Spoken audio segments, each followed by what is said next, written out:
కాంగ్రెస్ కు గట్టి షాక్ ఇచ్చినటువంటి గద్వాల సీనియర్ నేత డీకే అరుణ నిన్న రాత్రి అర్ధరాత్రి 1:10 బీజేపీలో చేరారు. అండ్ మరి కాసేపట్లో ఆమె ప్రెస్ మీట్ కూడా పెట్టనున్నారు. ప్రస్తుతానికి కాసేపట్లో చూస్తుంటే కనుక బీజేపీ జాతీయ కార్యాలయంలోనే డీకే అరుణ ప్రెస్ మీట్ పెట్టనున్నారు. బీజేపీలోకి చేరారు మాజీ మంత్రి డీకే అరుణ. ఇక మరింత అదనపు సమాచారం మా శిరీష్ నడి తెలుసుకుందాం. శిరీష్, మరి కాసేపట్లో ప్రెస్ మీట్ అంటున్నారు. కాంగ్రెస్ కు ఊహించని షాక్ ఇచ్చినటువంటి జేజమ్మ.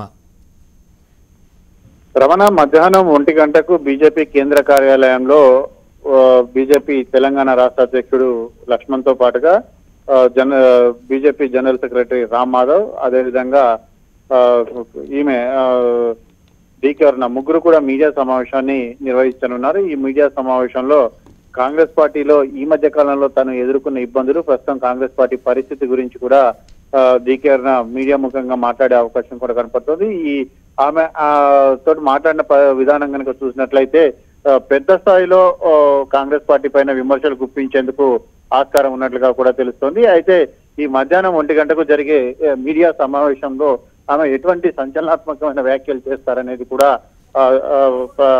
చర్చనీయాంశంగా కూడా మారిన పరిస్థితి అనేది కూడా ఉంది.